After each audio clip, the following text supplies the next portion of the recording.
Hello there, people! If you remember a little while ago, we checked out a level called Welcome to E.T.'s World. Basically a relatively big Quake level that was made for single player, all that. Was a relatively fancy level, and yeah, was definitely a thing to check out. Well, now we have another one to be checking out. Hall! The reason I mention that is because E.T.'s World used the same file name, Hall!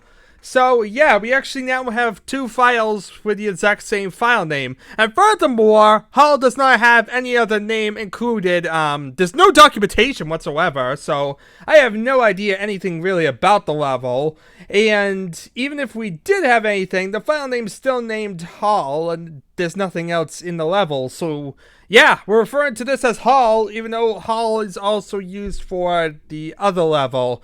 Needless to say, this is kind of why it's nice we don't base off file names, but try and at least defer some of it by using level names first, text names first, because that stuff's going to be more individual than file names. File names, they can usually end up overwriting each other or using some generic name, because they don't want to make them too long or whatever.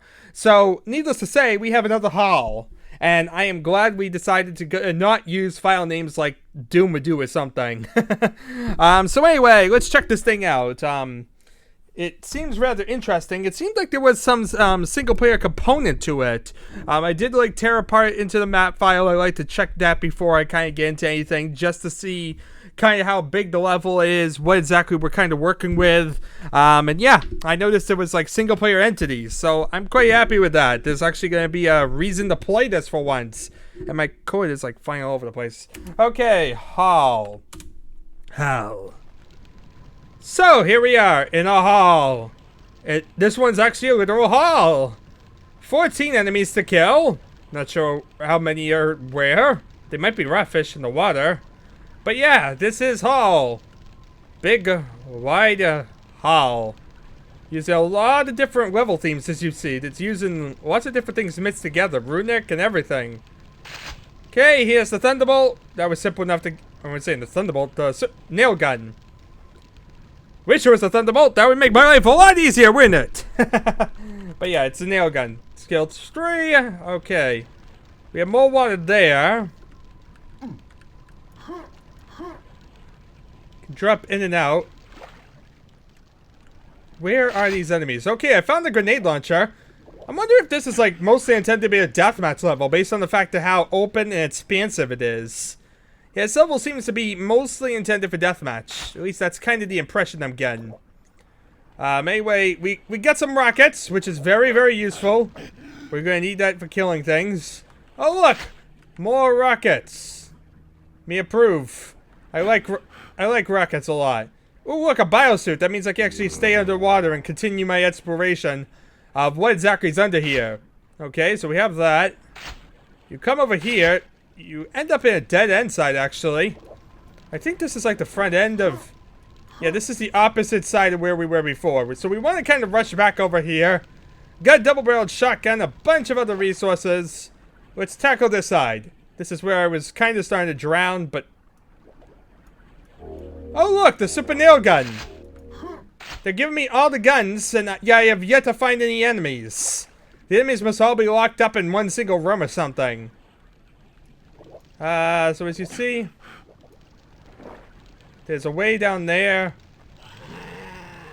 Oh god, here's enemies! Luckily you have a quad image.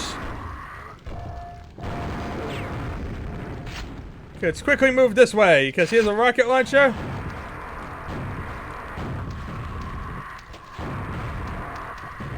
Can't kill stuff quickly? You can. So that's like half the enemies in the level done. It's a bunch of extra resources to basically wipe out things even better. The staircase leading down. And lots more ammo. Okay, so we have plenty of ammo to decimate whatever we really come across in this level. Yeah, it's not the hardest of levels at all. Especially when half the level we didn't really have anything even fighting us. But yeah, quite damage under here. Now we have a corridor leading this way.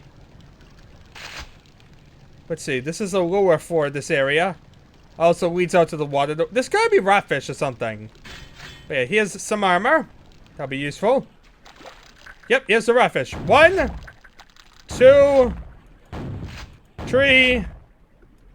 3 rotfish. Yep, add 3 to our current number, and we've killed everything. So that's it. That's basically our level, people. Very simple, basic, bare bones level. Most of the enemies are really cooped up in this one little side area. But, yeah. That's a level. Okay, so you just swim over here. You can pick up the biosuit if you want. There's also this little area of water over here, which is a little hidden area with the yellow armor.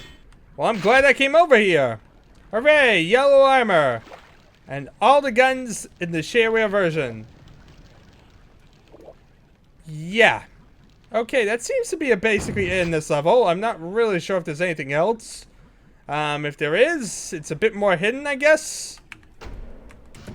But I doubt there is, knowing how these type of levels work. But yeah, we basically just moved around, found some stuff, gathered some random garbage, and, well, got out. Go team. So anyway, as said, this was Hall, which I can't even really explain what that is, because this is a really random side level. Yeah, this was a really weird one. Like I said, did not have any documentation whatsoever for it, and then to have no level name for it, and then also just kind of be the same name as another one, makes it a really weird anomaly in a way. But regardless, that's basically it. Anyway, I'm done here. There's really not much more to really talk about. Thank y'all for watching as usual. It has been an adventure, and I shall see you all next time.